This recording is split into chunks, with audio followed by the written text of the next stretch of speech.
जरूरी तो नहीं हेलो क কবিনে কেনেকৈ ফাল্টু ছোৱালী তুন বাইদেউ আহিছে গম পাইছেনে অ চুলি বোলে বহুত দীঘল কমৰলৈকে পৰে দীঘলকে মেমজনী বৰ বাইদেউ দেখিছে মানে আপুনি দেখা নাই মই কথাতে শুনিছোঁ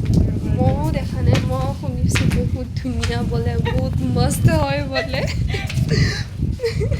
তুমি কি ব্লগ বনাবা মই ব্লগ নবনাওঁ মই এইবিলাক সাঁচি ৰাখিবৰ কাৰণে কৰি আছোঁ কাৰণ মোৰ ফিল হৈ আছে যে কেইদিনমান পিছত এইটো দিন নাথাকিব আৰু কাৰণ ইলেকশ্যন আহিব আৰু তাৰপিছতে এক্সাম হ'ব তাৰপিছত আমি ওলাই যাম আৰু লাহেকৈ গম পাইছেনে সেইকাৰণে সাঁচি ৰাখি সোমাইছোঁ বাও ভৰিৰে ওলাই যাম আমি আৰু মই সোমাওঁতে শেষে হৈ গ'ল কলেজ আমাৰ ছিনিয়ৰকেইটা ক্লাছ কৰি আছে